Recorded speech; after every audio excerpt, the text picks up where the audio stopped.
Hello and welcome to episode 9 of the Texas Rangers franchise here in MLB 23, the show. In the last episode, our Rangers did pick up the win against the Twins with a final score of 6-1. In this episode, we will be simming the entire month of April, as DeGrom has a shutout going, but we will sim then, as we just used DeGrom in the last episode. As we will hop in here, the Rangers are up 5-4 with Craig Kimbrell on the hill, 2 outs in the top of the ninth, looking to close out the Cleveland Guardians. But they do have their man up in Jose Ramirez, who's hitting .250 on the year with an .808 OPS.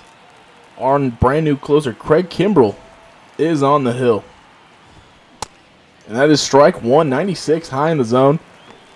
If Craig Kimbrell can replicate some of his early success from this season and carried on to the whole season, I think it might be the best signing we have, as the 2-seam misses the zone for ball 1. A swing and a miss at another fastball high in the zone, and that will be strike 2. The Guardians down to their final strike. Kimbrell looking for the curveball, and he gets a call, strike 3. The Rangers hold on to win 4-5. Manager David Ross with a weird handshake there. But the Rangers do pick up another victory, and their hot start to April will continue.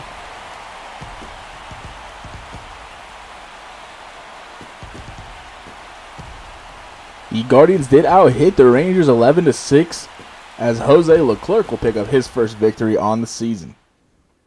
And the Rangers are in Kansas City, down by a run, with one of the best closers in the game, Josh Hader, on the hill.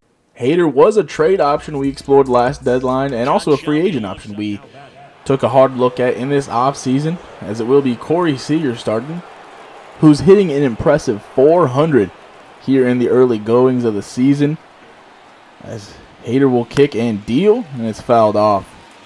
Corey Seager, I would love to see a full healthy season from Corey Seager this season. He put up fantastic numbers last season, and he did miss some time. And the 0-1 from Hader is a slider that is chased by Corey Seager. Goodness, made him look foolish up there. And now left 2 strikes. Seager already 2 for 4 on the day, as he takes a slider outside that time. 8 pitches into Hader. Only the 1 out. And Corey Seager fouls it off.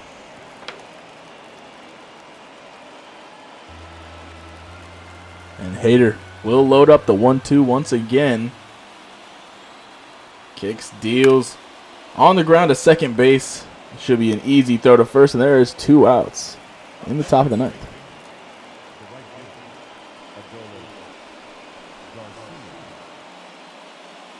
It will, however, bring up Adolis Garcia, one of the clutchest hitters in this Rangers lineup, hitting .370, still looking for his first home run.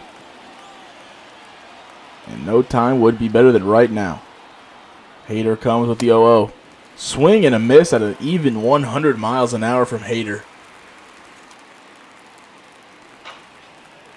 Now Hader, 11 pitches in, will come with the 0-1. Garcia takes a 2-seam fastball right down the middle. Not sure what else he was looking for there. But now Hader has him on the ropes, 0-2. Looking to hold on to this victory for the Royals. And he'll do just that as Garcia goes down swinging on a slider. The Royals pick up a win against the Texas Rangers. The Royals have a few prospects. I think that's Jason Dominguez there in center field. And they do pick up a huge victory over the very hot Texas Rangers.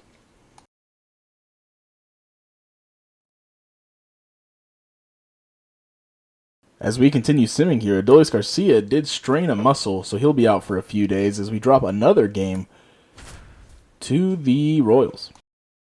But the Rangers are in Milwaukee, as Marcus Semien has 2 home runs in this game, looking for a third. He's hitting .349 on the season with a 1.324 OPS. An absolutely electric start to the Rangers' second baseman, as Bryce Wilson will pitch for Milwaukee, and that's on the ground to third. Definitely not going to be far enough for his third home run. But the Rangers are up 8-4.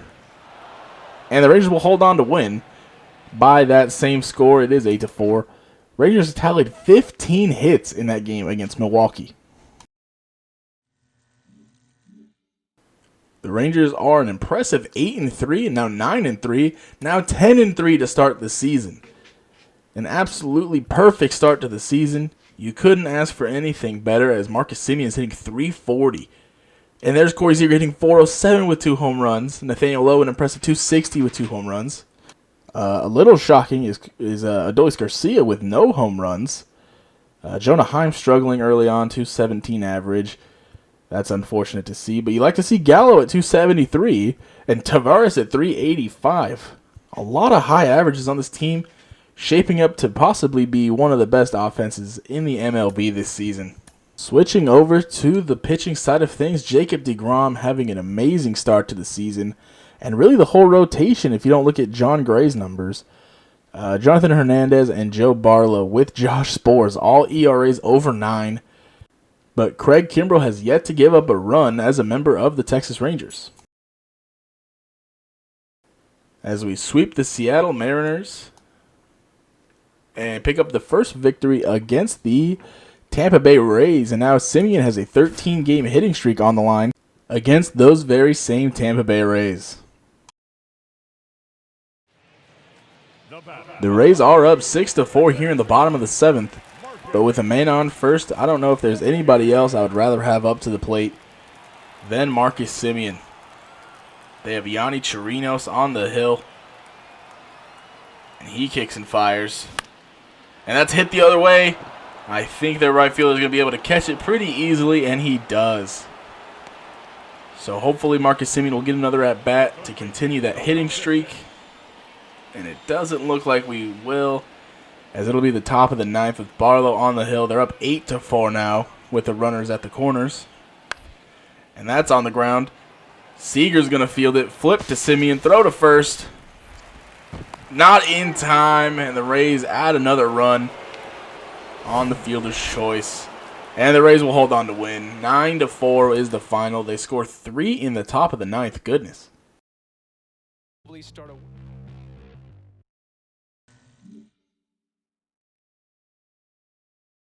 Now we will jump into another game against the Rays that is tied up in the bottom of the 9th. We have 2 men on and nobody out. It will be DH Nathaniel Lowe up, who is 1 for 4 on the day. They have Luis Patino out there, who's 47 pitches in. And he has a tough spot to work out of, as Nathaniel Lowe offers at the high 96-mile-an-hour fastball. A little out of the zone, but Patino will come with the 0-1. And that's ball 1 now, a little low. On the circle changeup, they have Eflin and Fairbanks there in the bullpen if needed. This will be pitch 50 for Patino. And it's fouled off. Pretty good battle here between Lowe and Patino. Lowe hitting second here today, so they messed with the lineups again. I have no idea who's hitting behind him. But Patino will offer the 1-2. And that's laced into right field. They're going to send the runner home. The throw home is offline. The Rangers are going to win. The Rangers win in the bottom of the 9th on a line drive by Nathaniel Lowe. And they mob him near first base. And this Rangers team is red hot in the month of April. After that exciting win, the Rangers are 15-4, and Leody Taveras has a 13-game hitting streak he is looking to extend here against the Nationals. It is 6-1 Rangers lead here in the top of the 8th. Patrick Corbin on the hill, and Leody Taveras hitting .433 2 weeks into the season. That is something we'd love to see from Leody. As that's crushed. Could be a little too high. And it's caught at the warning track. Unfortunately, Taveras' hitting streak will end here at 13. As the Nationals are trying to mount a comeback here in the bottom of the 8th. With Jose Leclerc fresh on the mound. Here's the pitch. And that's going to be a line drive to Taveras in center. And that'll get him out of the jam, 6-2 going into the top half of the 9th. And the Rangers do hold on 6-2 to beat the Nationals.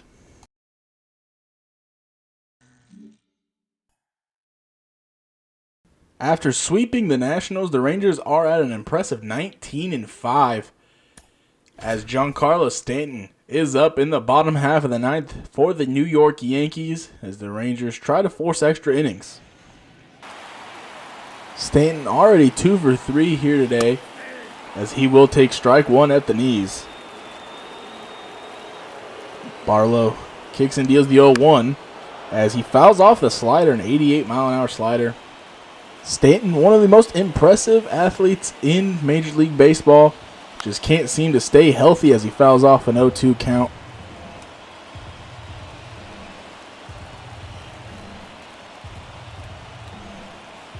Barlow coming with the 0-2. Another foul ball. Stanton battling off these pitches. Waiting to see if he can get anything good. The 0-2 once again is taken for strike three. A slider on the outside corner. A beautiful pitch that freezes Stanton. And that'll bring up Gleyber Torres, the dangerous infielder. And he'll take strike one at the knees as well. Gleyber Torres, the 5-hole hitter. It gets an 0-1 count. A rocket to Josh Smith. He can't reel it in. The throw to first, not nearly in time, and the Yankees have the winning run on base.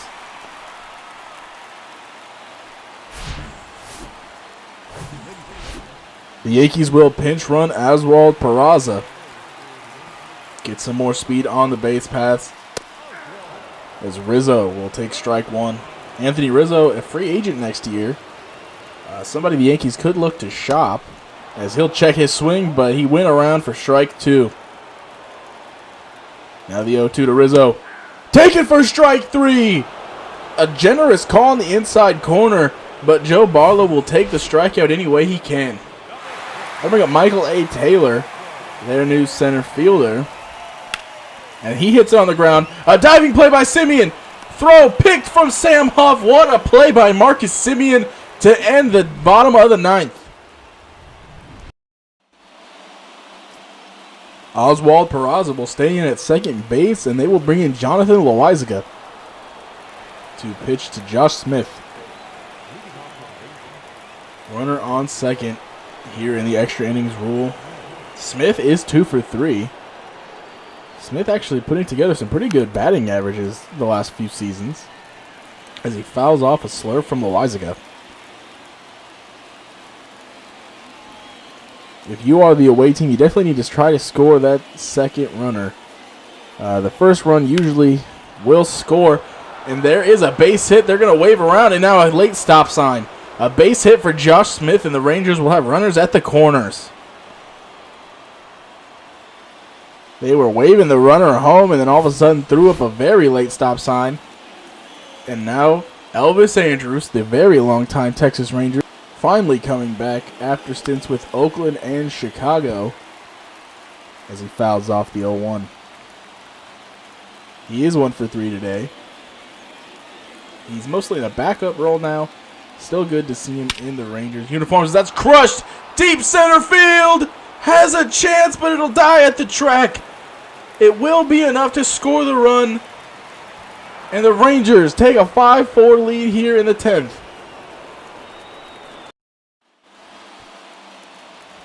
We will jump to the bottom of the 10th. The Rangers couldn't get anything else going. And Craig Kimbrell will come in for his 10th opportunity. 7 for 7 in saves, yet to give up a run in a Rangers uniform. A strike one will be called at the knee. And now Kimbrell kicks and deals. Cabrera thought about swinging, but he holds up in time. Now the 1-1. He check swings again, but that one's right down the heart of the plate. It's a 1-2 count now.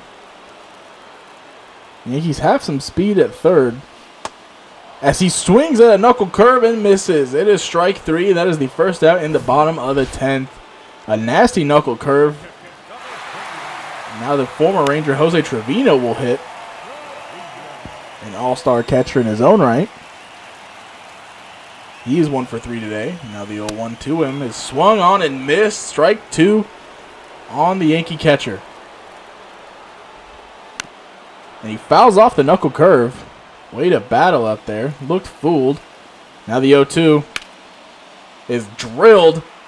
And thankfully for the Rangers, it is fouled. Definitely would have had the speed to send the runner home.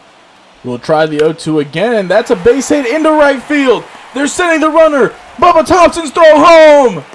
In time, the Rangers save a run on the throw of Bubba Thompson. An absolute rocket. When will these teams learn to not run on these Rangers outfielders?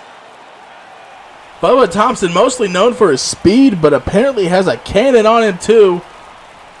Just in time to get Michael A. Taylor at the plate. And now the Yankees will be down to their final out with a runner at first, as that's a strike to Anthony Volpe. Trevino can't run very well. I don't know if they have another catcher to pinch run, but that's popped up. The pinch runner won't matter. And the Rangers hang on to win 5-4 here in New York.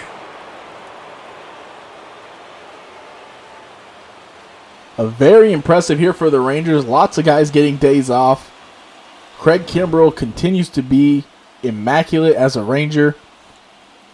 And we're going to wrap up the rest of the month of April.